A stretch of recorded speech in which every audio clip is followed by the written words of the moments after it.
Let's go! I was checking out the scouting report, and I don't see nothing but bums. You and your whole entire world know that I am the one. You and your squad ain't got nothing for me. Hey. Your organization is looking stressed. What? And now that you haters is running from me, I know that you see that I'm highly blessed. Here we go. Here we go. Here we go. Here we go. Yeah, we live with your boy Coach G. Yeah, we live with your boy Monty. You and your squad ain't got nothing for me.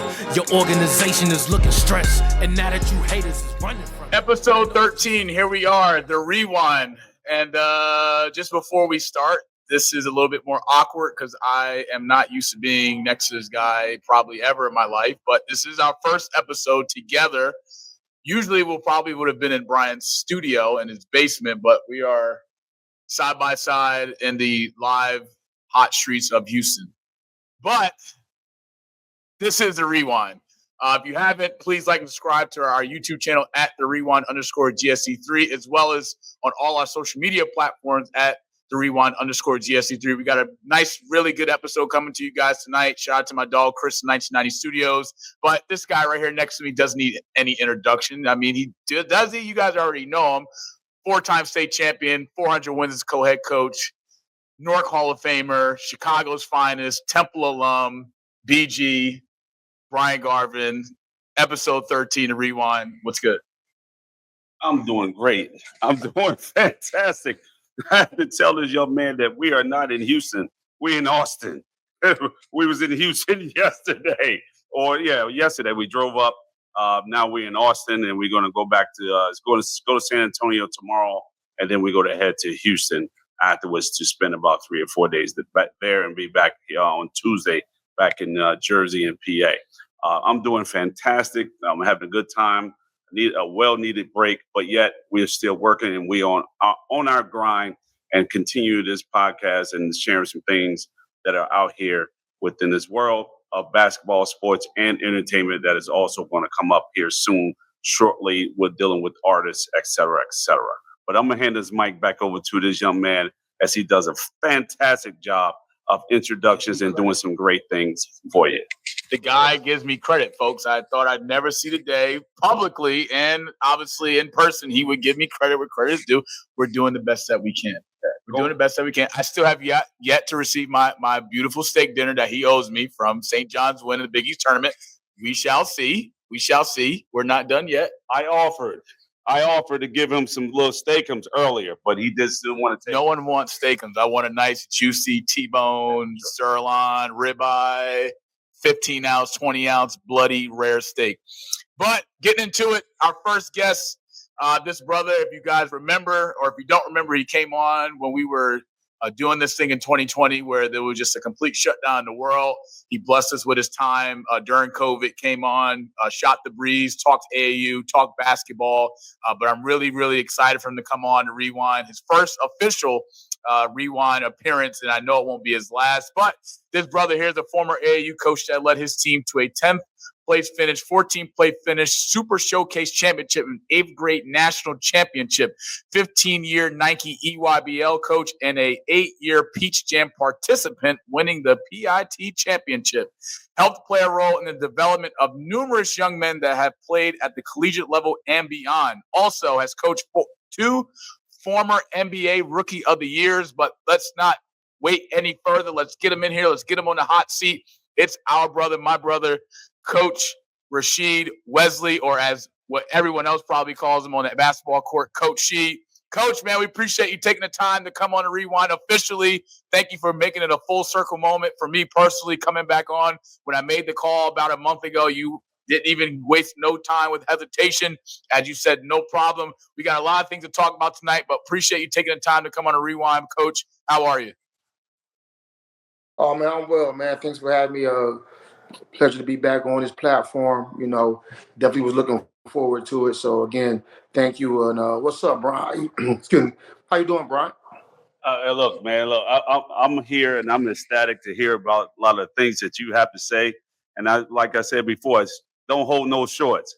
Handle your handle, do what you got to do, and let the world know what's on your mind today. Because it's good to see have a dialogue with an AAU coach, which one of the things that I never did as a coach, and I was at Eastside High School for 23 years, I never went to any AAU practice or games at all because for many, many reasons of just like, because my kids used to come back to me and I have to retrain them because they were so used to playing a certain way and they spend more time with you guys with the AAU circuit.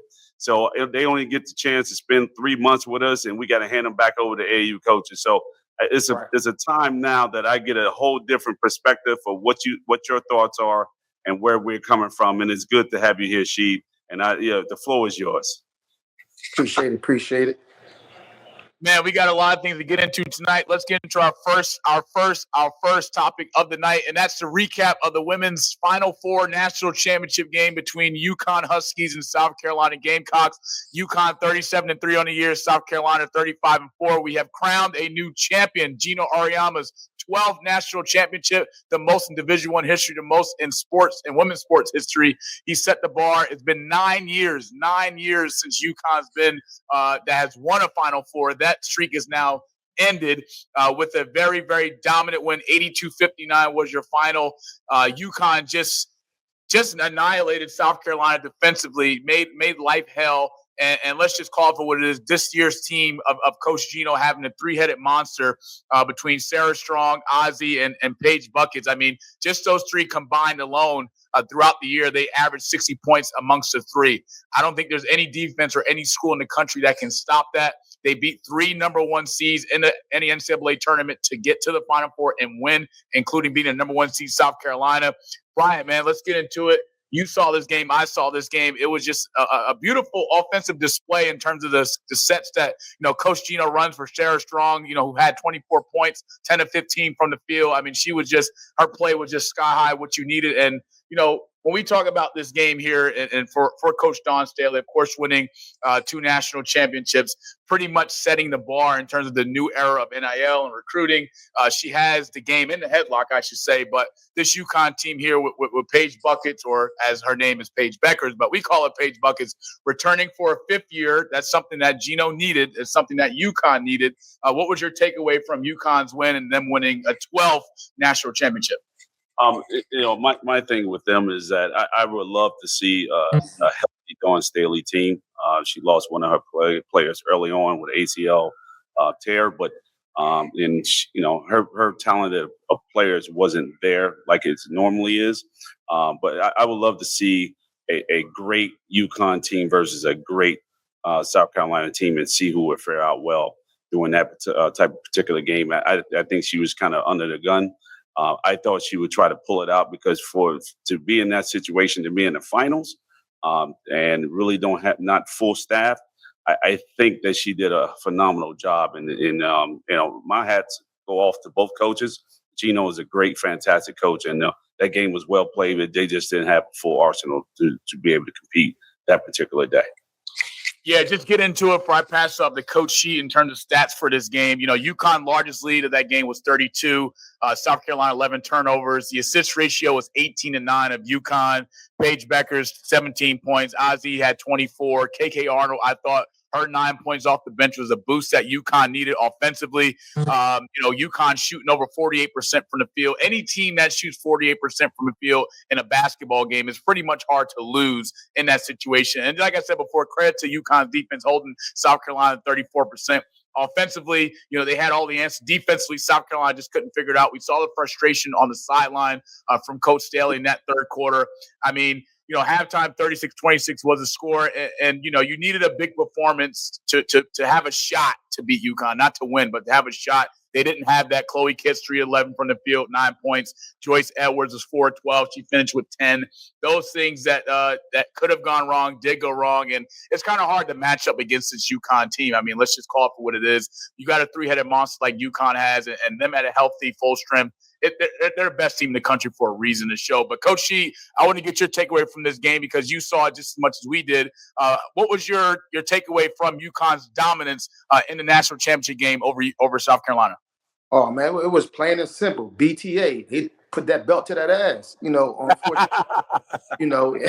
and I wanted Coach Stanley to pull it out, but like you said, UConn, man, that 3-headed monster. That's those guys, young ladies were tough. I was impressed with was it Fudd? I was really impressed with her skill set, and the strong young lady, uh, Coach Stanley played with her mom, so she was a young lady that Coach Stanley was hoping to get on that South Carolina squad, but it didn't pan out that way. They beat them early in the season, convincingly as well. But that game right there, when you get it, you're behind whoop like that, it showed. And Coach Stanley, she let it be known that they BTA. So but I'm sure they're gonna reload as they already have picked up two Yes. out the portal, and I'm Yes. looking for them to make a good run next year. So I think they come in, as heads-on favorite to win it again. Yeah, they are ranked number one going into next season in terms of favorite to win a national championship of next season. I mean, and speaking of portals and transfer news and stuff like that, the whole NIL madness that's going on right now in college basketball, the number one scorer in the country for Florida State, Miss Tanaya Lotson, has just made a interesting move just days after South Carolina losing the national championship. How much better news can you get by reloading, by bringing in the number one scorer to go to your school, and that's South Carolina? Join the Gamecocks. Led the league in scoring, country in scoring, I'm sorry, with 25 points per game. She's reuniting with her Westlake backcourt partner in crime, Raven Johnson, who is a floor general. If you haven't seen Raven Johnson play this year for South Carolina, you might want to go check the tape. These two players right here in high school was just badass. I mean, there was nobody in America who was stopping them. And the fact that, you got Raven, who's coming back next year, who could have easily went into the draft this year, would have been a first-round pick. That was her projection in this year's upcoming WNBA draft. You bring that back. You add the best scorer in the country. You pair that together with Dawn Staley, with already what she has coming back, including what's coming next in the portal, which I'm sure we'll see within the next few weeks. I mean, how can you top this? If you're Dawn Staley, you got everything that you need to kind of rerun it back again, because let's just call it for what it is. When you come to South Carolina, that guarantees you, if not an NCAA appearance, a Final Four appearance, and that the school that's the gold standard right now in terms of college basketball. Yes, you have the UConns. Yes, you have the Notre Dames. Yes, you have the TCUs. Yes, you have the UCLAs of the world, who should be back next year, and USC's with obviously Juju and etc. But this right here is just what it is in terms of the best move by far for the transfer portal as well as the NIL. I'm sure her NIL deal is probably magnificent to even leave Florida State. But let's just face it, if you want to win, Bryant, South Carolina's the place you want to be. There's no question. In my opinion, they should just go ahead and just have your Elite Eight and just start from there, and just don't even play the rest of the season. Just get your 8 best teams and just start playing basketball at the NIL. It's all set up, because that's what it's coming down to be. Whichever school have the most money to be able to afford these players, and then those are your better teams. I like the NIL. I wish they had it when I was there. But today they just need to fix a few things in there to kind of make it fair across the board. The lower schools don't have the type of money that these upper schools do, and it's just kind of leaning one-sided. It kind of reminds me of high school basketball in New Jersey, where the Catholic schools pretty much dominate the league, and certain public schools dominate as the same schools that's always in the championship or semifinals or whatever it may be.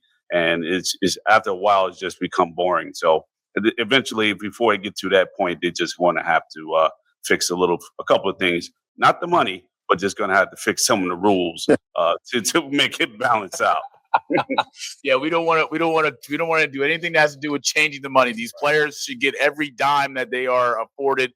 Even when we talk about NIL deal right now, we have going on with Chris Jenkins from Villanova, who has a current lawsuit going on against the NCAA, which we'll get into later on in tonight's show. But Coach, how do you feel about the move with Tanaya going to South Carolina, and what does this do for South Carolina headed into next season? I mean, by both of those young ladies playing in Georgia, and I reside in Georgia. Also, I've seen those young ladies play in high school because they were in the same region as Pembroke High School. So seeing those two young ladies in high school, I mean, they were bad then. And, just you have to assume, with some maturity and some better coaching that, they're going to get better. And they have, gotten better. So it's going to be really exciting to see those two back together again. The chemistry has always been there, and they're going to have the best backcourt in America, maybe in men and women's basketball next year.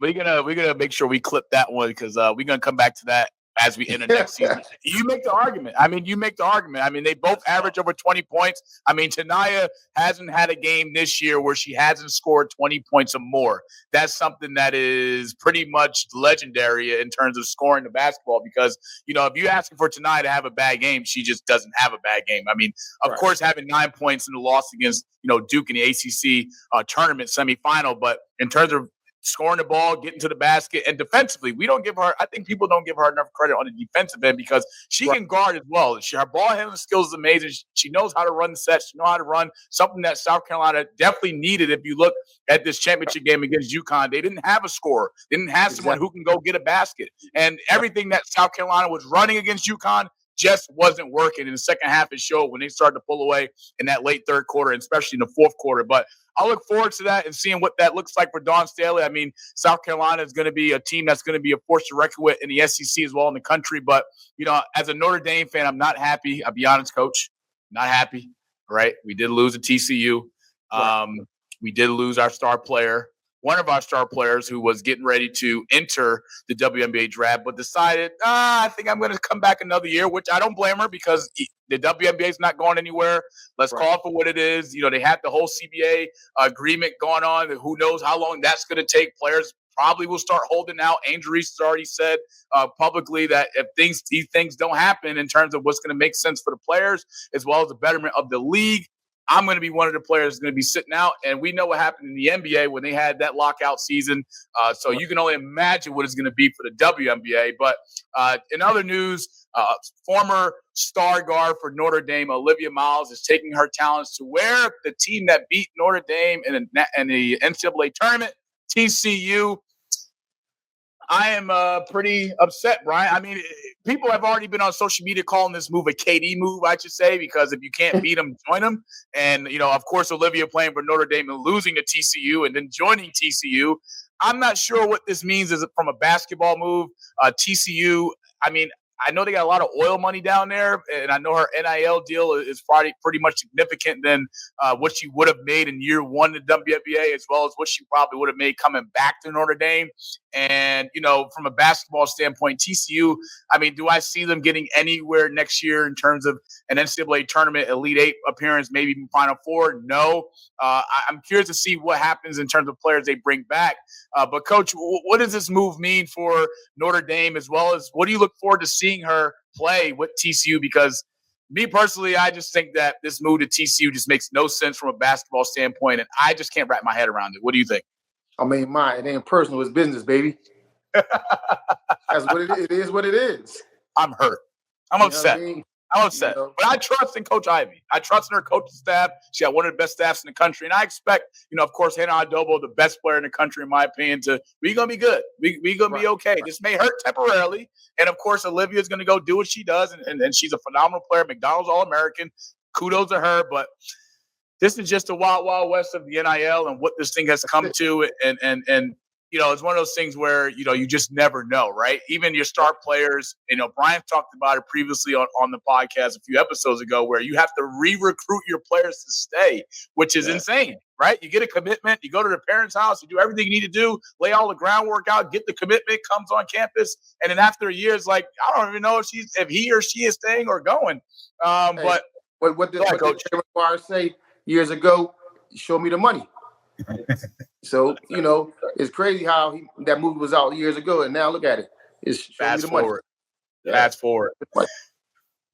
How do you feel about that Houston and Florida game on Monday night? Look, I was disappointed, but at the end of the day, we've said it was going to come down to that. It was going to be a 2-point game. I was okay with the way the game was played. I think it was played hard on both ends. I'm impressed by the fact the way Florida came back after being down by 11 or 13 points at one particular time. And at the end of the day, they closed out with a 2-point victory. The one thing that I am just like shocked about is that last play. as me being a head coach, I would no way, shape, or form go that slow and running a set play. It's one move and go. You got to put the ball up. You just have to, and give yourself 2 and 3 opportunities to score. It's all about rebounding and getting putbacks, and shocking the world and having the opportunity. That particular segment, they was looking for one particular person off of a down screen and popping up at the top of the key and pulling up for a 3. He didn't even shoot the ball; he had to drop it, and it was just a busted fiasco at the wrong particular time. And they lost the game off that. And that's what made the game heartbreaking, because you just want to see that one shiny moment like they always talk about. And it just was disappointing. You didn't see that one shiny moment. It was like a dud moment. And someone just won off of a couple $100 off of Florida, saying, all right, I told you so. And they said, I told you Florida's going to win. And everybody was telling me, I told you Florida's. Hey, look, I couldn't predict that he's going to sit there and drop the ball 5 feet in the air and just drop and turn the ball over. I just couldn't predict that. You got to go a little faster. You got to speed up the game. Why would you sit there and, but it's kids. Well, I can't even call it kids because he's grown-ass men. So you got grown-ass men making grown man mistakes. Piss poor decisions, and it's just what it is. We're going to learn from it. Yeah, Coach, I'll pass it over to you. But, this is the first Final Four for the University of Florida since 2008. The great Billy Donovan was the head coach when they went back-to-back in 2007, 2008. Both won both those years. They did make a Final Four appearance in 2014, but they lost. But for what Todd Golden has done for this Florida program, basically putting them back on the map as a basketball school, because football, they haven't been anything in the last few years either. But they are the first school to have both national championships in football and basketball, and especially in the run that they had. It's something that's truly historic. But credit to Florida. Houston had foul troubles late. LJ Cryer, who's been, the leading scorer for Houston, has been the pump and soul of this team offensively. He had foul trouble coming down to the end with 4 fouls. So him sitting on a bench for that 3-4 minute stretch, I thought that hurt it. Houston on both sides of the ball. He finished with 19 points. Will Richard came to play, 18 points. Clayton Jr., 0 points in the first half. If you're a Florida fan, you're like, man, what the hell is going on with our guy? Especially after the game he had previously, against a really tough Auburn team, and then to come out in the first half and be scoreless. Kevin Sampson had a great defensive game plan to limit him, and they just didn't let him get anything offensively. In the second half, he just lit up 11 points, but he got going when Florida needed it, and they were down as much as 11 points in this game. Alex Condon, 12 points, 7 rebounds. Florida shooting 39% from the field. Free throws definitely played a part. It was not Houston's best friend. I remember Tracy Wilson talking about, Houston and what they did on their practice throughout the year, and that's shooting 150 free throws before the end of each practice. Well, where the hell was that at when you needed it most in the Final Four national championship game with all the marbles on the line? Because, Houston's been knocking at the door the last 5 years. Just in terms of what they've done for the facilities, to the athletic program, to the basketball program, knocking on the door, been in multiple Elite Eight appearances. Obviously, this is their, another Final Four appearance for them, and to not win. And it's just been unfortunate. But just huge shout out to Walter Clayton, who Coach Rasheed used to coach, who was named the most outstanding player of the tournament. I don't think it goes to anybody more than Walter, especially for what he has done this year for Florida. Being the engine for this team and coming from Iona, playing with Rick Pitino, and then fast forward being in Florida under Todd Golden, who Todd Golden used to be under Bruce Pearl in 2014 as men's basketball operations director. And then just to see, the full circle, the one shiny moment, right? Like no one had Florida win this game. Everyone was rolling with Houston just because of the momentum, just because of obviously them coming back from down 7 with a minute 26 against Duke in the Final Four game before this one. And, just hats off to Florida. But, Coach, let me get your insight on this, because you've coached Walter as well as you've been a fan, I'm sure, of Florida all year, rooting for him and his individual success. But what does this mean for you with him being named Outstanding Player of the Year in the tournament? I was, definitely proud of that moment for him and his family. But, going back to his younger years, Walt actually was a good football player.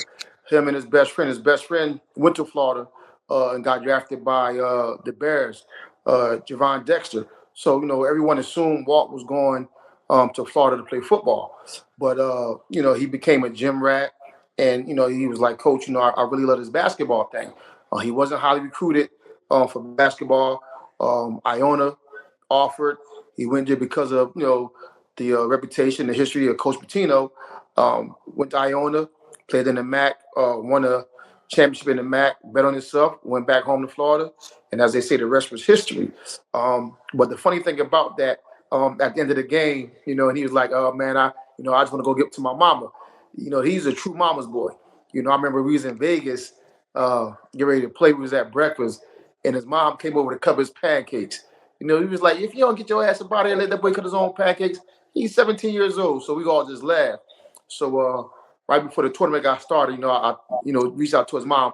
I said, "Are you still cutting walk pancakes?" And she just started laughing. So, definitely proud for him and his family, man. And in my opinion, this whole March Madness, to me, was probably one of the best tournaments they had in a long time because there were a lot of competitive games. And as you see, all number one seeds made it to the Final Four. I had Florida and Duke in the Final Four, but Houston knocked them off. But like Coach B said, man, that last play for Houston, I'm trying to get to the rim. I'm gonna make the ref blow the whistle. Houston was killing on the boards majority of all night long, and I definitely agree. That was a I'm not gonna say a bad play drawn up. It was just poorly executed. But as they say, pressure do two things: they bust pipes and they make diamonds. So, that's my take on that.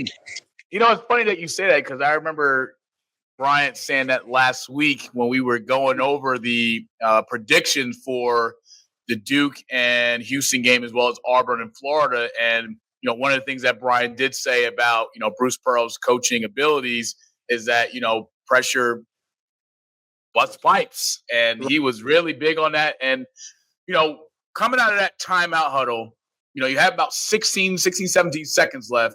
The worst thing you could do in that situation is drive to the corner and stop your dribble. Instead of, if it's not there, bring it back out, and then you can get a high screen and roll. You can get something going to the basket. I mean, I personally didn't agree with going for the win. I feel as though at that particular moment, yes, if you have the shot, take it. But if you don't, you tie the game up. You put the pressure on Florida to make a play coming out of the timeout huddle because they had a timeout to use.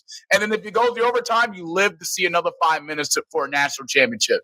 But in that particular moment, you don't get the shot. You don't get a play. You freeze in a moment, and you make an elementary IQ mistake where if you're going to shoot, at least allow the defender to block it, get the ball back, 100 different scenarios. But to go 19 seconds or in that situation, that moment, and to not get a single shot up, that's what makes me mad. That's what annoys me. And I'm sure as Coach Bryant here, he probably was rolling over angry and pissed off as well because there is no way in a basketball game in that situation that you don't get a single shot or look at the basket at all. Safe to say? Yeah, it's at the end of the day, my big motto, but we talked about that, is shoot early. To give yourself a shot. If you miss and they get the rebound, at least you can foul them. They go on the line for a 1-and-1. So you get a chance to get the ball back with at least 4 seconds, 5 seconds on the clock. Waiting that amount of times, anything can happen, and it did. Not only that, they shot 64% from the free throw line. 9 of 14. You're going to lose the game. They make 2 of those free throws, they win the game, or possibly have a chance to win it there in that situation. So it'll be a tie game and possibly going to overtime. So you got to make your free throws. He brought it up. He said that they practice free throws all the time, but it didn't work this particular time. Offensively. Go ahead, Coach. You got it. To me, what was lost in that game too, speaking of Walt, he didn't have a great game offensively, but who made that play when the game was on the line? He made that play when the game was on the line. So, that's a testament to show that, it's not always about scoring the basketball. You have to help your team win, in all phases. And, he made a great play on the defense end and want to help win the game. Yeah, I like him a lot, man. I watched him, and he has some skill sets like Randy Foye. He's not that super athletic, but yet he has this certain type of hang time when he uses the ball and he releases at the last second. And it's like I watched him and I said, "Yo, this kid can really, really play, and he's going to do very well in the NBA because the NBA they don't play defense any damn way." Exactly. So he's going to freaking average 25, 30 points anyway because he can use his craftiness to get to the basket and he can score at will. He's going to have a remarkable pro career, and I hope that he keeps in touch with you all the time, like Foy does. We talk every now and then, but we still talk, communicate after 20 years. So it's a phenomenal relationship that I have with him, and I have a relationship with all of my players, whether they're pro or not. We sit, we chop it up. I go to their houses still to this day, and and I love every last one of them. I'm phenomenal kids. And, it's a great thing to see these young men grow up to become successful, good, hardworking young men, and not on the streets and doing well. So kudos to the work that you put in and the rest of the coaches out here in this world because you're a factor, and these young men need us. No doubt. Appreciate that. Thank you. Yeah, it's just a true testament to who Coach Rasheed is, right? He's built the reputation for a long time in the AAU game, but also in the game of life and having players over his house, obviously driving up and down highways to get kids to tournaments, being in their life off the court. I mean, those are little things that people don't see, or even coaches don't really understand or see, because, you got to have glue guys and you got to have coaches that are going to keep the band together. And Coach Rasheed has done that over his AAU career. And that's something that we're going to get ready to talk about because, Coach Rasheed broke some news to me that was breaking, I should say, if this would be the AAU Sports Center. And that's his illustrious AAU career being put on hold, due to some other things that were happening behind closed doors. Coach Rasheed, you have the floor. Give us a little bit of insight to, obviously, some of the things that we talked about on the phone privately, but I don't want you to say everything that we talked about privately. But say it all. Say it all. Say it all. Coach Rasheed, got the floor. Say it all. Give us your insight of what has taken place over the last year. I know normally this time of year, you're getting ready to prepare for another upcoming AAU season. As I touched on earlier with your introduction, you've been to multiple EYBL events and tournaments. You know what it takes to win an EYBL. You are an EYBL champion. That is on your resume. But what has happened in the last 12 months, I should say, and where are we now with your AAU coaching search, and what are the next level, or where are you taking your talents? And give us what's coming down the pipe in a few months to come. Like I said, as you said, right now, I'm not coaching this season, and it was a surprise to me, but you could kind of, as they say, read the writing on the wall, because we usually get started up, September, October, targeting guys and that thing. So we had like one Zoom call, and that was like maybe like October. So I ain't saying that. I know, people are busy, things of that nature. Again, no information. I'm reaching out to the coach, director, whatever. I'm gonna get back with you, this, that, and the third. Again, they the rules change as far as the live periods and all that, whereas only one live period in the spring versus two. So again, I'm not really sweating it at the time because again, the schedule's going to change.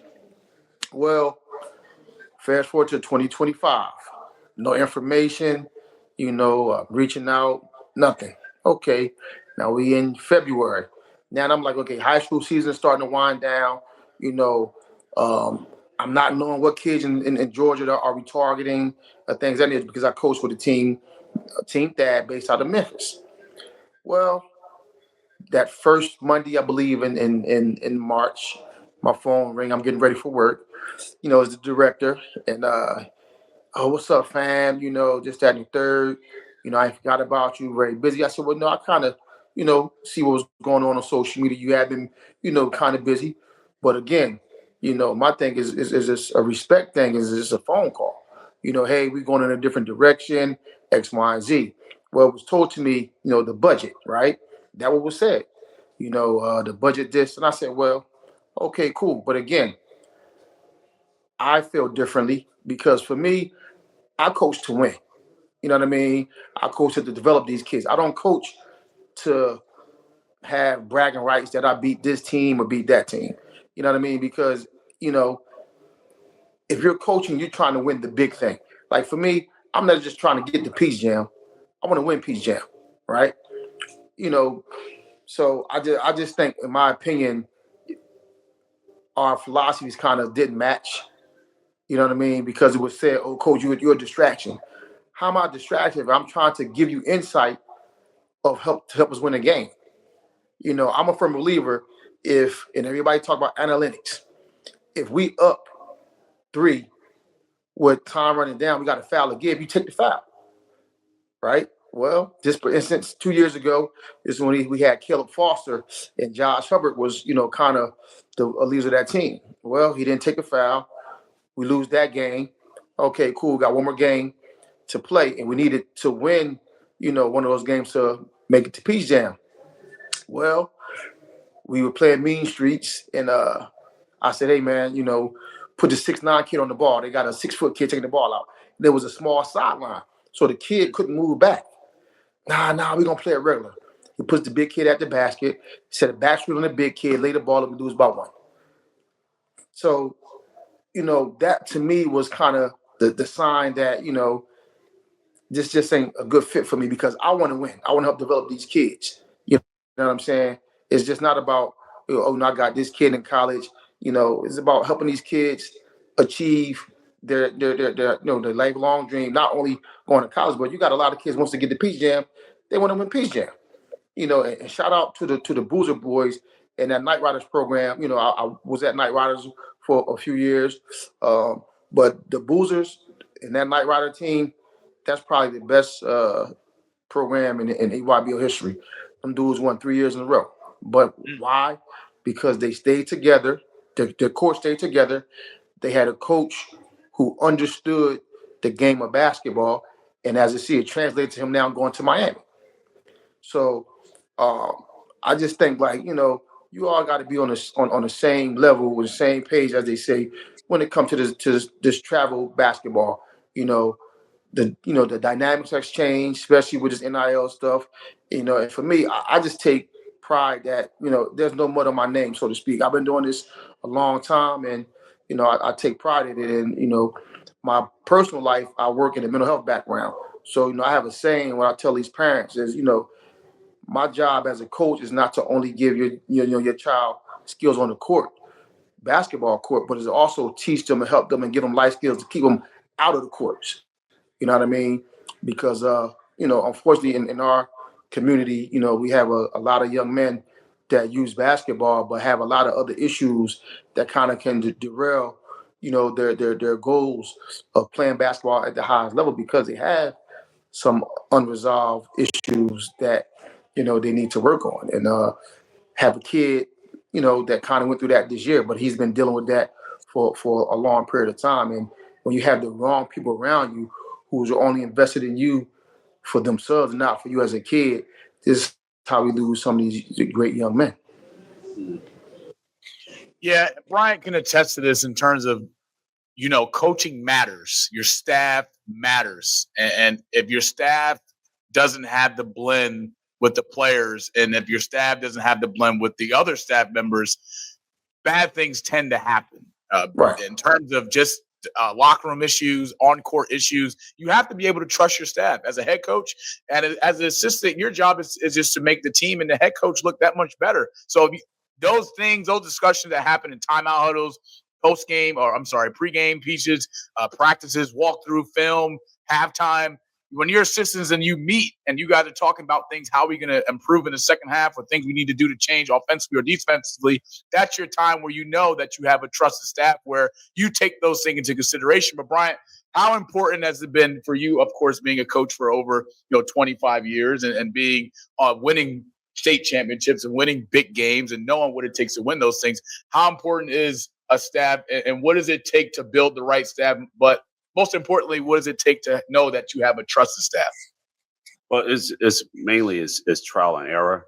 It takes time to get a major group that you can trust, and it's hard to keep those type of guys because you get so used to winning, and other schools and other teams just basically want to pull those coaches that are good, and they have every ample right to go on to become head coaches themselves.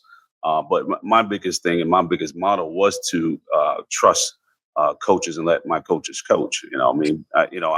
I'm one of those guys that I can dissect any film, any game, anywhere, anytime, and I have my own particular philosophies. But the most important thing was to let the other coaches have used their own philosophies, because you're not a guru. You can't see everything that happens. So I kind of put everybody's opinions together, and I made one final decision. And we've won a lot of games doing it that particular way.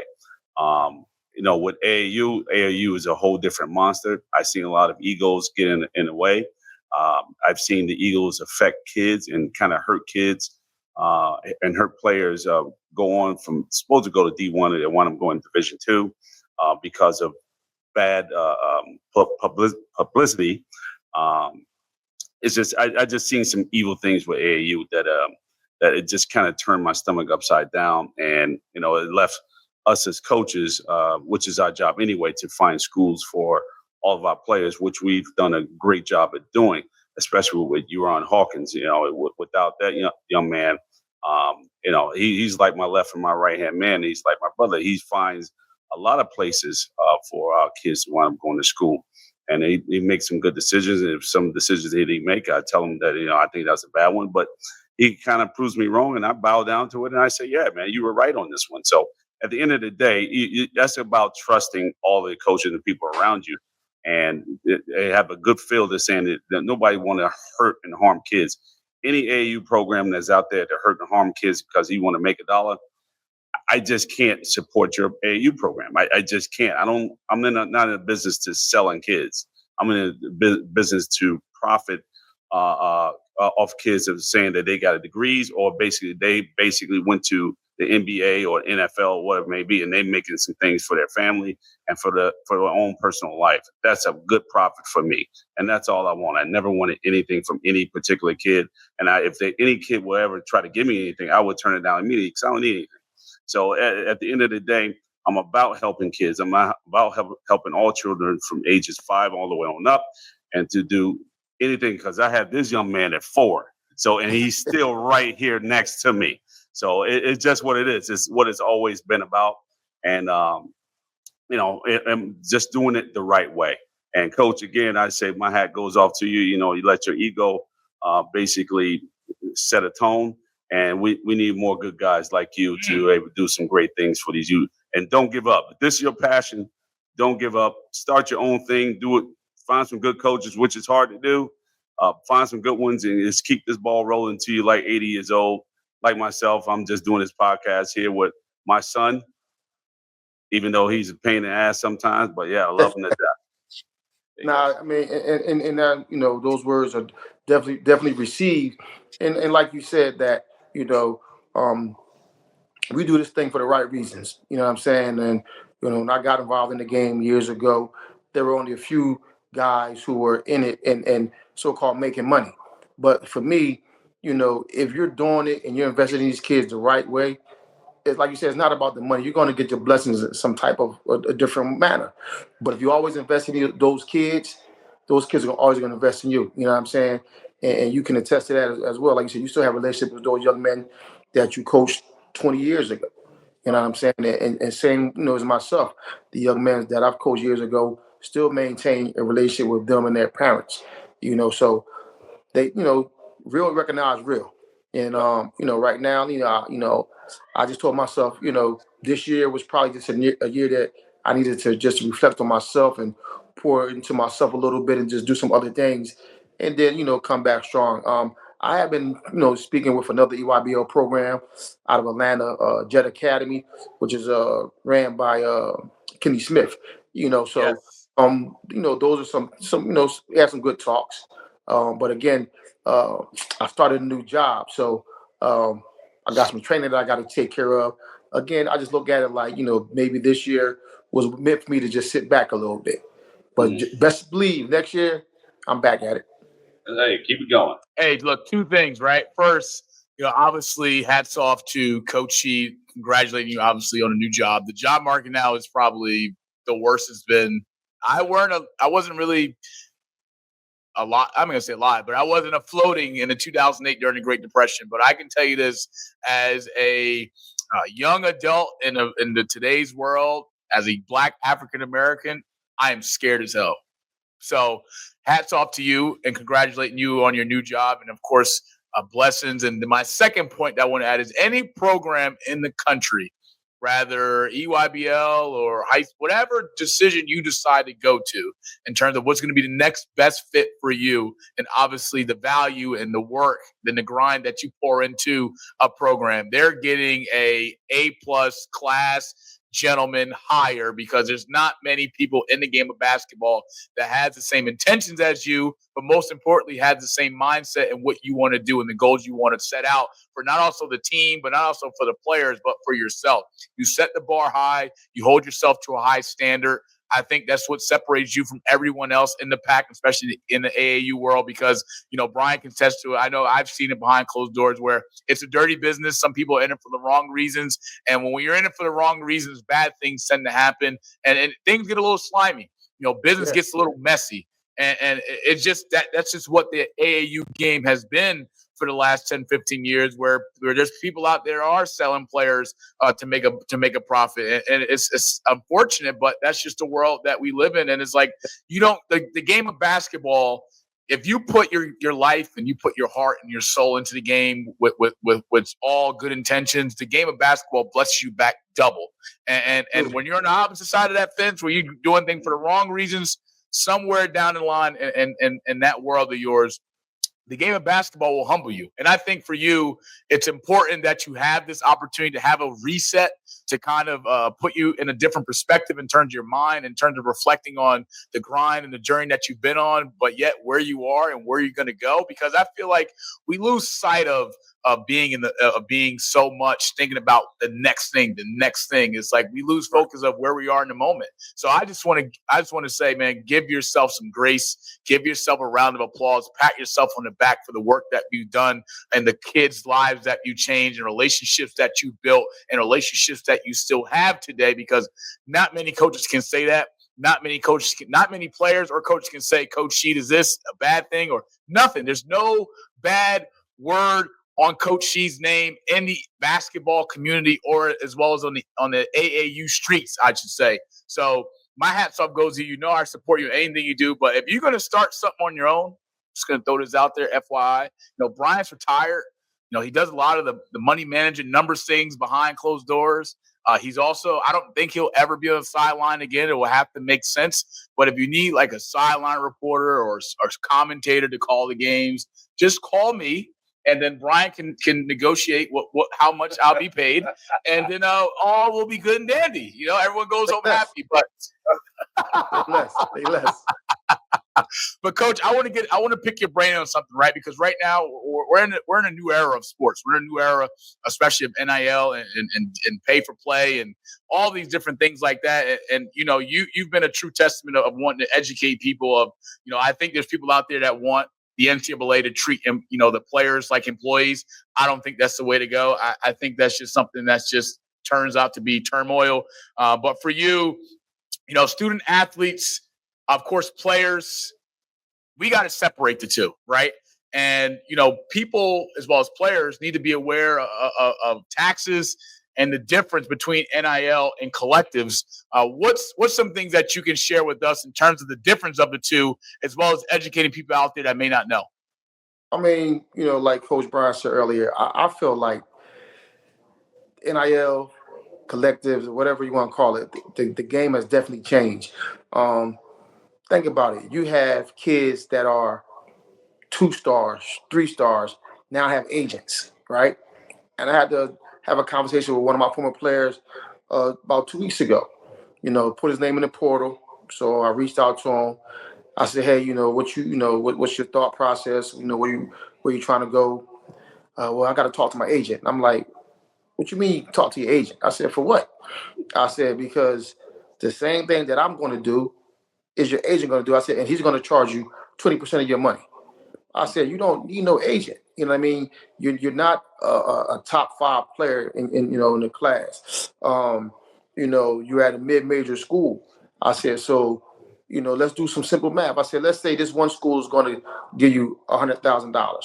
I said, the agent is getting 20%. So now you got $80,000. I said, now you got to tax yourself on that $80,000. He's like, what? Yeah, you got to pay tax on that $80,000. I said, so now you may have what, $60,000. I said, you talking about how you want to help your parents out?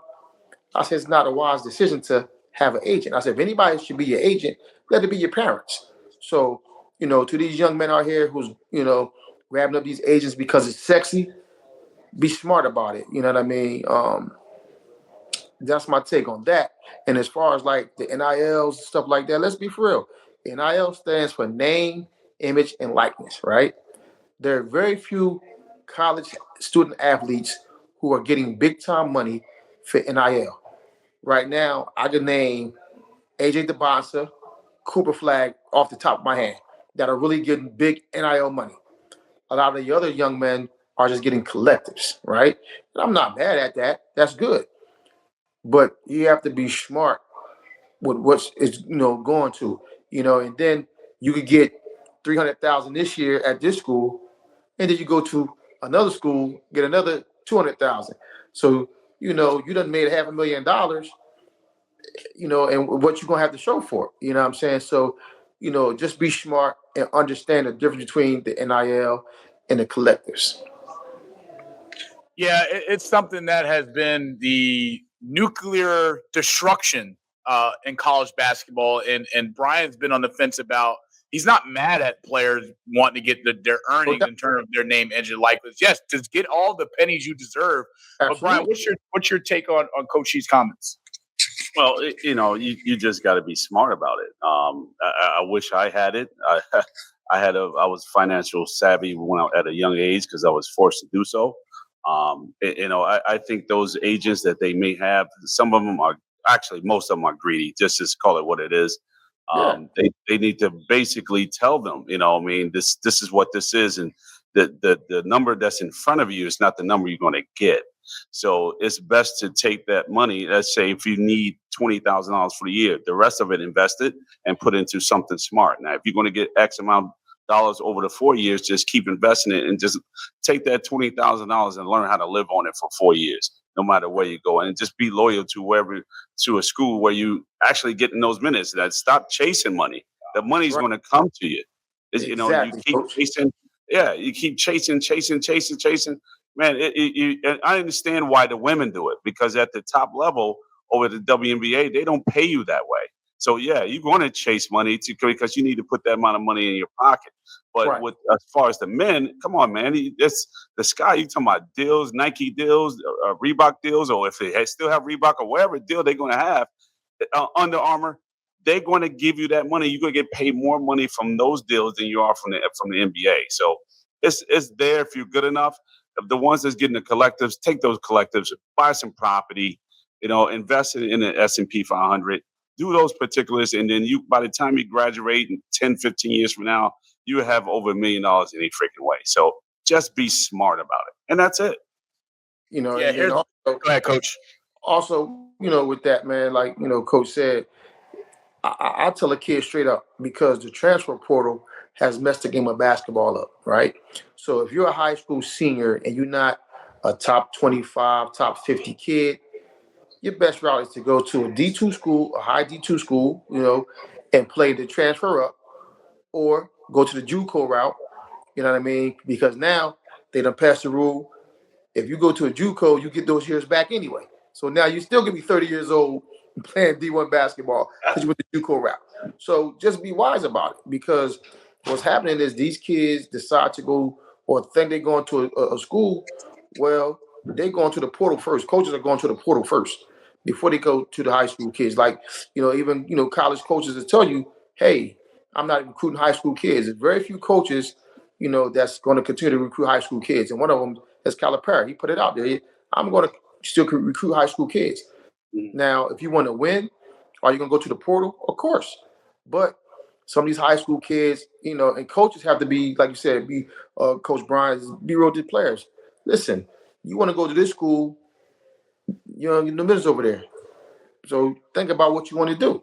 Now, do you want to go to the school to get 300,000, sit on the bench and not develop, or go to this school to get 100,000, develop, and then transfer up once, you know what I mean? So you got to recognize the game. The game is got to make sense. It's got to make sense why you move. It doesn't be moving because of money. You can move somewhere And the next thing you know, you're not playing, but yet you're getting some freaking collections. It makes no sense. So somebody needs to guide these kids to doing the better things. Yeah, I think one of the things that we've got away from is that players are it's okay to chase the money if it makes sense, right? You gonna do what's best for you. That's just a game of life. If something that you don't like that's going on in your life, you're gonna change it, right? And you're gonna do what it takes to change it. But I feel as though, yeah, it's okay to go get the money, but are these programs gonna teach you how to be a winner? Is this coach gonna give you the game of life that's gonna help you off the court? And I'm all for paying a player what he's worth in terms of his value. Of course, maximizing his potential in terms of NIL deals and things like that. That should happen. But, in this new era of sports, we got away from the grind, right? We've got away from putting in the work, getting the results, and sticking to the plan. And, one of the things that I bring up when I say that is Paige Bueckers, right? 5-year career at UConn. She's been to 4 Final Fours, right? Has a ton of success for UConn, not also in the regular season, but also in the NCAA tournament. She's won a Final Four. She's lost a Final Four. But in those 5 years, when things didn't go right, did she want to just say, hey, I'm going to go into the portal and leave UConn? No, she stuck to the plan that Coach Gino laid out. She stuck to, obviously, trusting in the grind with her teammates. And that is a prime example of, listen, we got to be loyal to programs as well as coaches. I was raised on, if you give someone your word, that's your word. Now, I understand things happen behind closed doors and sometimes you got to leave and stuff like that. But, when has it been okay to just jump ship when things don't go right? Is that how we operate in life? When things don't go our way, we want to just pout and shout and just take the easy way out? I mean, taking the easy way out don't get you far. So you have players now that have been in the portal for 3 years in a row, where they've been at a program for 1 year and leave and go to the next program. And if that doesn't work, they go to the next program. It's like, well, are you going to maximize your potential and get to the next level, or are you just trying to do what's popular now? And that's going to the portal, and that's trying to get a bag. It's like the transfer portal is on fire right now, right? Out of all those players, how many of them are going to actually find a home? How many of them are going to actually play? Because everybody wants to play now, right away. Everybody wants to get this big deal, but it's like, can we get back to the basics of these things? And yeah, I know the era of staying, 2-3 years in college are gone, but Paige Bueckers should be the prime example of when things go rough, thug it out, grind through, get those things done. Trust in your circle, trust in the people around you, because again, she tore ACL, right? She was out for an entire year of play. She didn't say, hey, I want to go play for Don Staley in South Carolina, right? She was like, no, I trust in Gino's plan that he laid out when I was a senior in high school, when I was recruited as a junior, and she fought it all the way through. And it's just unfortunate, but the NCAA's got to come in at some point and put some laws and restrictions in place to, I get it. The coaches are in the portal too. I mean, this past NCAA tournament should have been a prime example of that, because we got coaches that didn't even start a game yet. Like Will Wade didn't even play a game yet for McNeese State. And he already took a deal, negotiated his contract, and he knew where he was going before the tournament even started. So isn't that a disrespect to the players? The coaches in the locker room that have grinded all season, that stuff can wait. Indiana's not going anywhere. That deal's not going anywhere. Right. If they want you, they will wait. And it's just it annoys me, because this is just going to continue to happen. And, it's just going to be one of those things where the NCAA is, well, the hell with it. I mean, you guys wanted name, image, and likeness. Here you go. And it's like, commissioners of these conferences, what are we doing? I mean, we have power to make things happen, right? Like, are we coming together for a commissioner meeting of all these conferences? What can we do to improve the game? But most importantly, what can we do to put a structure on the NIL, the transfer portal? Because it's a wild, wild west, and it'll continue to be that. And it's just something that it's unfortunate. But this is the era that we're in basketball, and it's not getting any better. I mean, the TV deals are going to get their money. The networks are going to get their money. The coaches, the NCAA is going to get their $1 billion that they average plus a year, and they don't care. So it's like, you want to go to another school, go for it, but just make it make sense. And, getting into it, Coach. Go ahead, Coach. Think about this, right? Colleges are now hiring GMs, right? Yes. And some of those GMs are alumni that have big money. Steph Curry, That part. James Harden, so, you know what I mean? Hey, again, you can't knock it, but again, what is the game turning to? You know what I'm saying? So I've always said some players never get the opportunity to unpack their bags. And that's just a true testament of today in college sports. right. I don't know if he's going to be here for 2 years. I don't know if he's already talking to other teams, and we're not even through the season yet. You know what I mean? It's just unfortunate. But you like hot takes. I know I like hot takes, and he has a reputation of hot takes and going on rants. But Coach, man, we got something special for you. He's got something special for you, and I want you to check it out. Okay.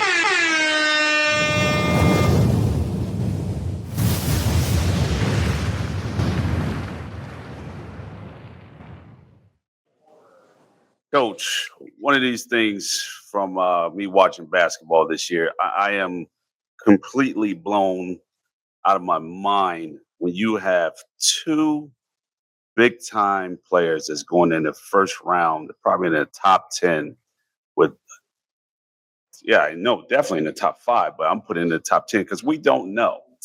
Things can change. Yes. But as far as this list here, yes, they are in the top 5, but they possibly go in the top 10, depending on trade or whatever it may be. But you have Dylan Harper and Ace Bailey right behind each other, and they did not make the NCAA tournament. Stunk it up. It's help me understand this. Like, you have 2 first-round guys. Back in the day, and you know this because you're from Chester, back in the day, you had Eddie Jones, Aaron McKee, Rick Bum Brunson.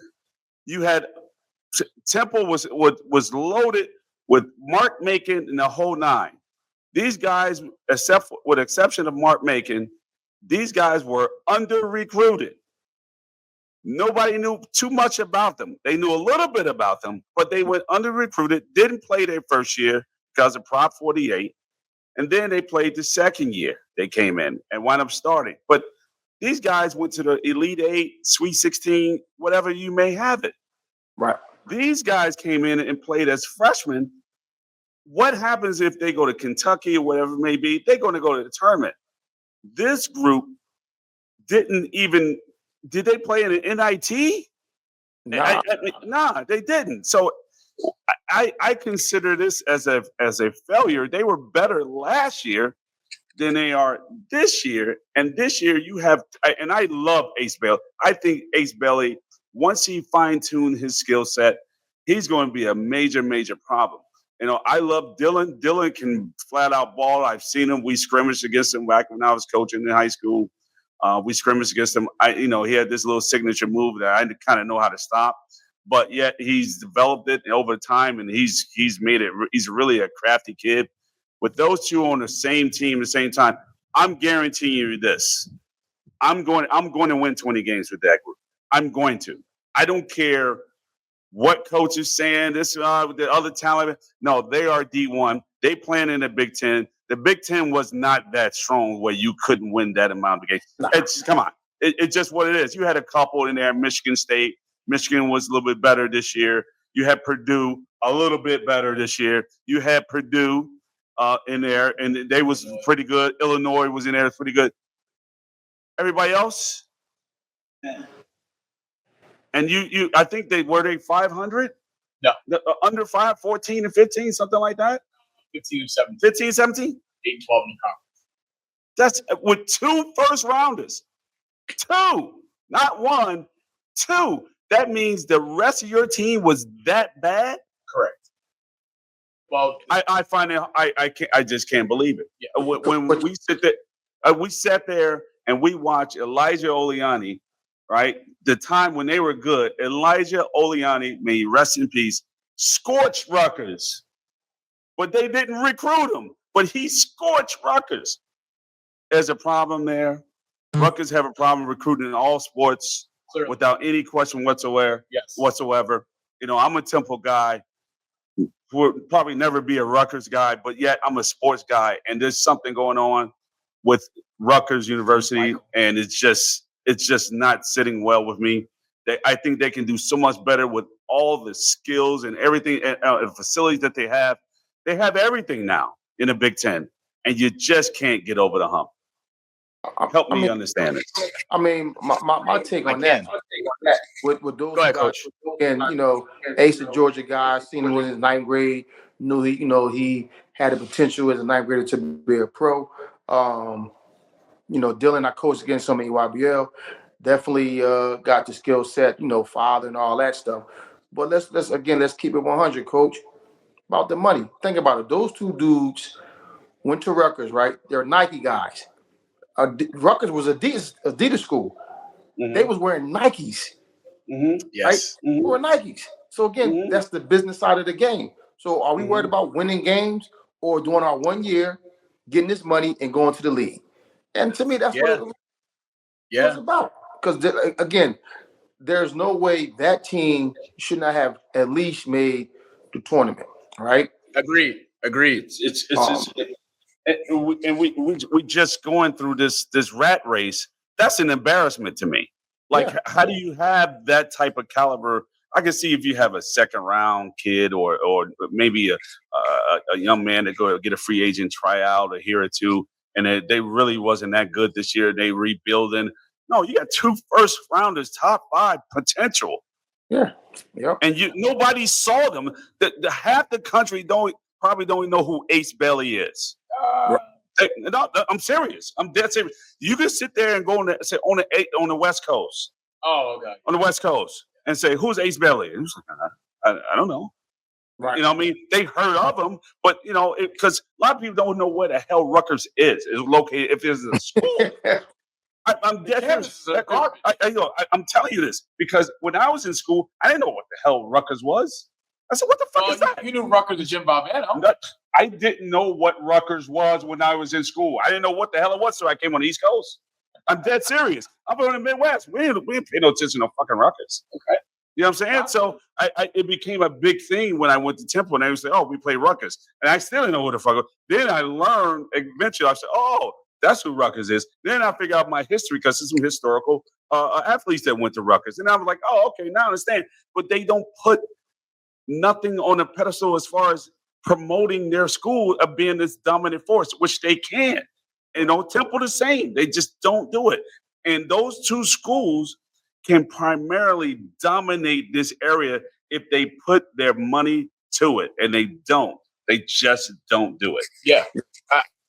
Man, you talk about Ace Bailey, you talk about Dylan Harper, obviously 2 studs coming into this year as freshmen for Rutgers, but it's a disaster. It's atrocious. It's one of those things. If you're Steve Peichel, the head coach of Rutgers, you should be fired, right? Because you have 2 players that can come in and in a perfect world, they can change that program 360 and put Rutgers on a map where they haven't been from a basketball standpoint in the last 20 years.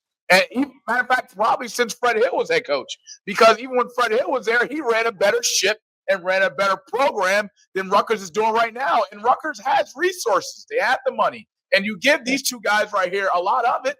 But then when you look at their team, right, them 2 lead the team in scoring. The third player on the roster don't even average over 10 points. That's a problem. That is a major problem. When these 2 guys right here should be like, you know what? This too is a 2 generational talent players that we need to help this program get back to the standard of what we're trying to set. What are we doing to help this situation get better? And for Steve Peichel, it's like, look, last year Rutgers was okay. They were better than this. I mean, 3-8 on the road. 3-8 on the road, and you got 2 first-round draft picks, but you win 11 games at home. That's a problem. Yeah, the numbers don't number. The math ain't math. Right. As an athletic director, you definitely will have to look at the coach because, again, with those 2 young men on that roster and at that program, like you said, it can change the program around. But now, kids not going to want to come to Rutgers. Had they had a successful year, I guarantee you a lot of those New York kids, you know what I mean, that Mid-Atlantic, those guys will want to come to Rutgers. No, I mean, for 2 reasons. One, now they're on the map, so now they got a little NIL money, right? And now it's a winning program. So, again, as an AD, I would definitely have to look at that coach and say, you had 2 McDonald's All-Americans. Wasn't both those guys McDonald's All-Americans? Yes. 2 Mickey D's, and what do we have to show for it? So definitely as AD, right? A McFlurry to go. A small McFlurry. Hey, a small McFlurry. Hey, the ice cream machine don't even work now, right? So we can't get the ice cream. That's definitely like, I would definitely have to, as an AD, take a strong look at that, because you cost me money, right, through the NILs and collective, but what did we get in return? What do we get to show for it? No. What do we get to show for it? We sucked in the Big Ten. We didn't make the tournament. It was a failure. And you had these two guys, right, who led the team in every category. These two guys led the team in those categories: points, rebounds, assists, steals, and blocks. Someone needs to answer some questions, and the man's name is Steve Peichel. Coach, what the hell are we doing? And it's one of those things where this now sets Rutgers back further, because you're not going to convince another 5-star, or you're not going to convince another McDonald's All-American, regardless of the money you have, unless you just want to go there for some money. But other than that, even Rutgers now, they don't have the money to get these two type of caliber players again. Projected first round players, if not lottery picks. You're not getting that anymore. That train has shipped and sailed, and these two brothers are getting off at the Barclays Center to get drafted, and Rutgers will be looking in the rearview mirror, looking to say, if you're Steve Peichel, right, and you reflect on this year, how do you improve from this? How do you bounce back? You don't. You can't. Hey, as they say in Coach Bryant, he fumbled the bag. Fumbled the bag, fumbled the ball, and damn it, it's costing Rutgers everything. Moving on, we got one of my favorite segments of this show. I love it. I do it. I put my heart and soul into it every week. You ready? Let's go.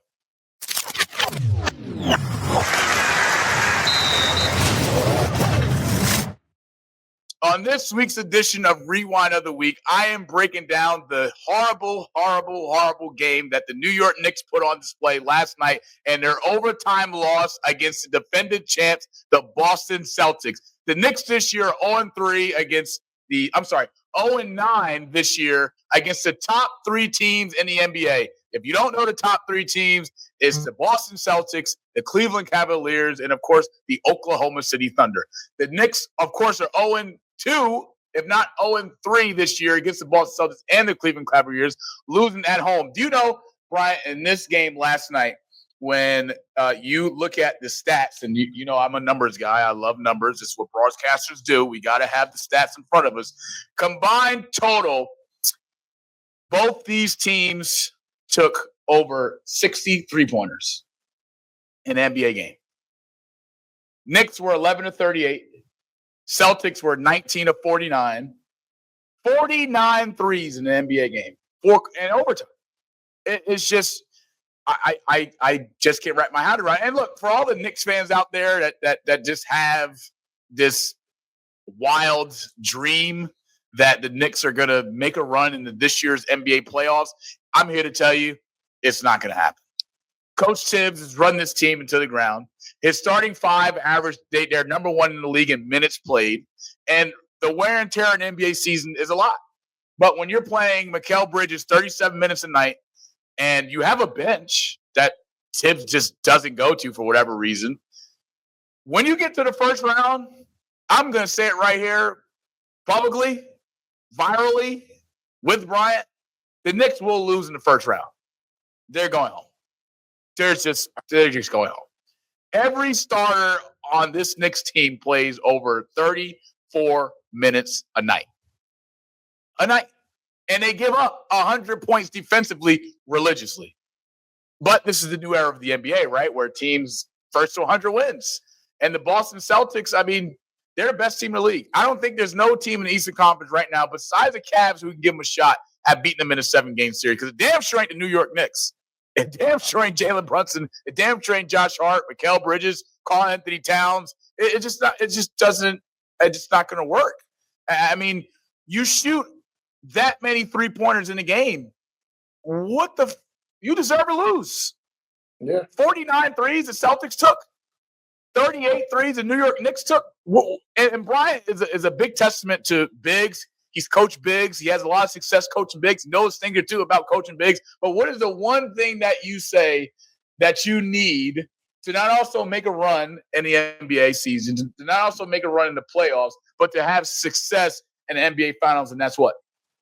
When they made that trade last year and they got Bridges, I said, all right, now you need 2 or 3 bigs. You get 2 or 3 bigs, you shooting on those damn threes, somebody's got to fucking rebound. There's nobody there to rebound. And, the law of averages, you already know you're shooting, 35% from 3? You don't have Steph Curry on your team. Brunson can't do that all game long. He can't. You know what I'm saying? He's going to wind up wearing it out. And that's exactly what they're doing.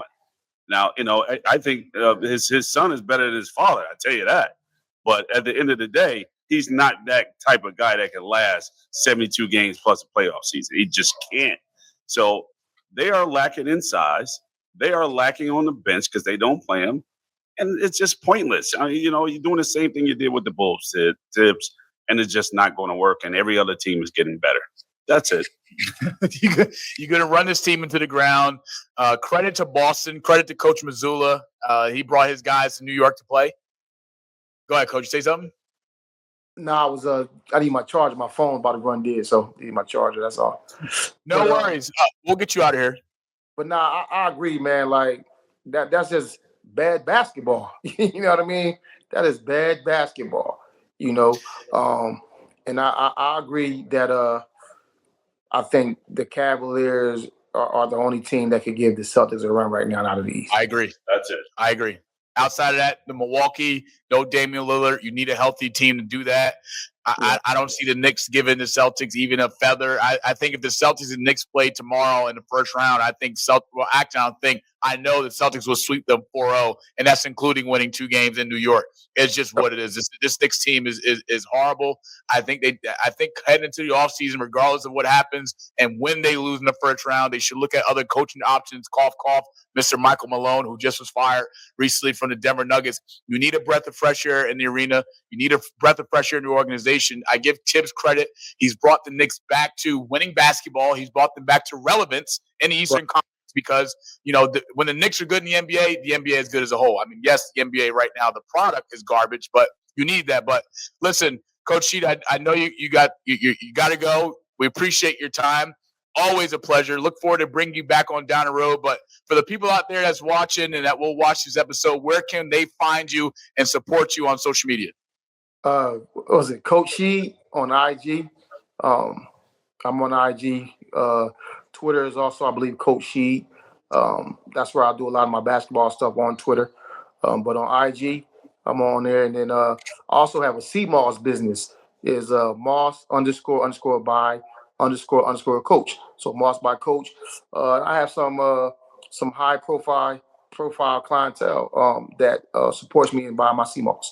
We're looking for a sponsor for the show, and I think that's something that one, I need you to send me the link because this guy was just telling me to buy CMOS vitamins. I'm a CMOS guy. He literally said, "Okay, yes, sir." I swear by it.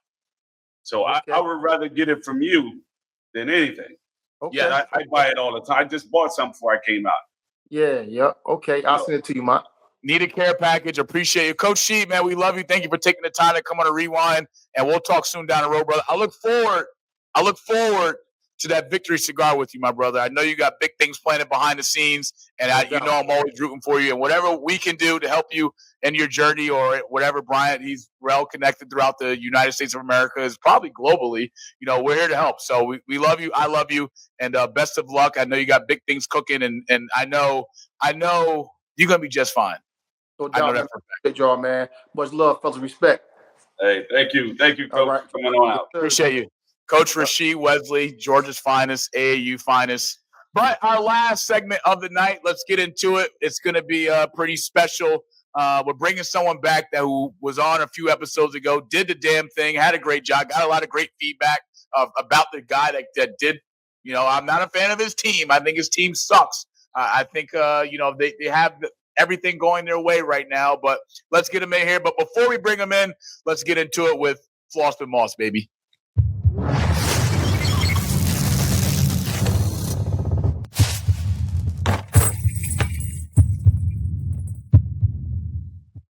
breaking down this week's edition of Floss with Moss. We're talking Arsenal and we're talking Real Madrid. Champions League first leg took place yesterday with Arsenal's 3-0 victory at home against, of course, a team that everyone pretty much has to advance to the Champions League final, if not win the Champions League final, and that's Real Madrid. But without further ado, I want to bring on Arsenal's number one fan. He is the great Paulo Dasilva. Paulo, what's good? Welcome back to the Rewinds. Good to see you. You were here a few weeks ago. You did the damn thing, and I had to make it my priority to not also give you credit where credit is due, and that's winning at home 3-0. But that's also shining light on you because I think your soccer brilliance and IQ is masterful. He just came out with a video on his Instagram a few days ago. It was just hilarious with him just joking about all the people that talk shit about Arsenal. But, Paul, let's get straight into it, man. What's your takeaway from your 3-0 victory at home against Real Madrid? Hey, what's going on, Monty? What's up, Bryant? How you doing? How you feeling, fellas? To go off of it, hey, man, I'm ecstatic. I'm feeling happy. I'm loving this because it's like you said, all the people talking trash in the background, hitting me up about this, saying, oh, you're crazy, you're delusional, you really think you have a chance? And we go and we put a masterclass like that, big Declan Rice, man. It was a tremendous play in the second half from you guys, scoring all 3 goals. Of course, it just was a great team display that Coach Mark Arrieta put out yesterday against, of course, the favorite to win the Champions League, and that's Real Madrid. But what do you look forward to seeing in leg 2 going into the Bernabeu, which is a tough place to play, especially in Champions League? We know magical things have happened in that stadium, but what do you look forward to seeing in leg 2 with Arsenal Real Madrid coming up in the next few days? Well, I look forward to, hopefully us winning, but there's that big but, like you said, big magical things happen at the Bernabeu. It's incredible. Yes. Some of the craziest comebacks within the last couple seasons happened over there. But the thing is, I'm actually very confident going into it again. I'm taking the jump and I think we could do it, to be honest with you. I'm expecting a big win from us. I'm not going to lie to you. I don't think Madrid's set up properly, man. They have the names, they have the stars, but the tactics, the coaching staff, like it's not working. Ancelotti needs to leave soon. That's what I think. Oh boy. So if you had to give a score prediction for leg 2, what would it be? 2-0 to the Arsenal. 5-0 aggregate, 5-0 advancing to the Champions League final, something that Arsenal hasn't done. Oh my God. I can't even remember. Thierry Henry days, maybe. Maybe. I don't remember. Paul, you're a big Arsenal fan. What would this win mean for you with Real Madrid losing to you guys? But also, most importantly, what would it mean to you for Arsenal to be back in the Champions League final? Oh, it means everything, man. I love this. This past game was actually the biggest game I ever watched as an Arsenal fan because I've been an Arsenal fan since about I would say 2011. So I became a fan when we were going through the turmoil. We were going through it. I seen us go through the worst of the worst, the mud, man. We got up out of it. God bless. We're still going. But man, this Arsenal side and going into to face this big Madrid team, it feels great, man. It's UEFA Champions League nights at the carpet, seeing how we were performing against the number one team, the favorite team. Madrid. Everyone expects them to win. They're known as the Champions League kings, 15-time winners. It's not a joke when you play against them, especially in the Champions League and the knockout phase too. It feels great, man. I love it. Yeah, I just want to give a correction for America. It's not the Champions League final. They will be advancing to the Champions League semifinal. I just want to make that error because I don't want Arsenal fans start attacking me just yet, being like, hey, you talking too much. We're not even there yet. One game at a time. But I know, obviously, on the other side of it, you have Inter Milan and Bayern. Inter Milan with a 2-1 victory yesterday. But the focus has to be going into leg 2. How do we minimize the damage that Real Madrid can do when everything is clicking? Because we know the success that they've had this year at home at the Bernabeu. Of course, Kylian Mbappe, one of the best players in the world. We know what he can do when those lights come on.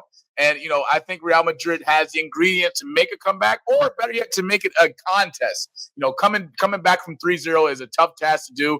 Not many teams can do it. I mean, if there's only one player I know who can do it, that's Cristiano Ronaldo. He's been down the worst, and somehow, some way, with his God-given ability and talent, come back and win games and advance to Champions League finals and win them. That just speaks for itself. But, Paul, I look forward to seeing what Arsenal does in leg 2. I know you're excited and pumped. I'm excited. I can't tell you if he is. Probably. I don't. I'm excited about this, Paul. You know, we're here in the middle of Austin, right? And I'm walking through the Holiday Inn, and I see this freaking kid. He's about 6'6". So Paul, I'm about to recruit his ass. So I'm sitting there like this. I'm like, man, this kid. I'm like, and he has this accent. I look at him back. I stopped him. I said, "Do you play soccer?" He was like, "Yeah." I said, "Yo, he's big as hell. He's 6'6". I said, "I've never seen a 6'6" soccer player in my lifetime until today." He played for Brazil, some national team for Brazil. I don't know what it is. Maybe a national team, maybe not. But I'm shocked that he was 6'6" playing soccer. Is he a goalie? Probably. Would he probably be a defender, Paul? 6'6", maybe? What happened? Probably what, center back? Probably 6'6". He's probably what? Yeah, 100%. He's either a center back or he could be a DM, a defensive midfielder, or even a striker. I don't know if you guys remember Peter Crouch back in the days. The great Peter Crouch. Peter Crouch, striker. He was about what? I'll say like 6'5", huge. Yeah. It's tough, man. You better stop playing. Go help LeBron. I think we sure could use him. God damn, we sure could use him. But Paul, man, I appreciate it. Don't go anywhere just yet. I want to give a special thank you to my dog, Chris at 1990 Studios. Appreciate the work that we put in every single week. If it wasn't for that brother there and his team that he has at 1990 Studios, this wouldn't be possible. If you haven't liked and subscribed to our YouTube channel, please do at @3rewind_GSC3. We're over 150 subscribers. I'm not happy. I'm not satisfied. More work must be done. The subscribers must grow, as well as follow us on all other social media platforms at @3rewind_GSC3. You can catch us on Twitter, Facebook, TikTok, Apple Podcasts, and I believe so many. So I just can't keep up. Yeah, I can't keep up. Just follow. Yeah, just follow us. But I want to give a special thank you to my brother, Coach Rasheed Wesley, coming on, blessed us with his presence, as well as Arsenal's finest coming on to bless us with his presence late, the great Paulo Dasilva. Paul, wishing you all the best. But that pretty much wraps us up for episode 13. It'll be coming to you guys tomorrow, 3:00 Eastern time, on YouTube, as well as on all social media platforms. From Paulo Dasilva to Coach Rasheed Wesley, Bryant, Garvin, I'm Monty Moss, signing off. The Rewind, episode 13. Enjoy the rest of the week, and we will see you guys next week. We got 2 good guests coming back. That's just what we do. The work don't stop, even when on the road. In Texas, they call me Tex. In Texas, they call me Tex. Tex Johnson. Call me TJ. And next week, I'll be in Chicago. So I'll be filming from Chicago. He'll be back home in New Jersey. And we're going to make it happen there, too, as well. Yep. Love you guys. We appreciate you. Signing off. See you guys next week. Be great. Go Arsenal. Yes, sir. Let's go! I was checking out the scouting report, and I don't see nothing but bums. You and your whole entire world know that I am the one. You and your squad ain't got nothing for me. Hey. Your organization is looking stressed. What? And now that you haters is running from me, I know that you see that I'm highly blessed. Here we go. Yeah, we live with your boy Coach G. Yeah, we live with your boy Monty. You and your squad ain't got nothing for me. Your organization is looking stressed. And now that you haters is running from me,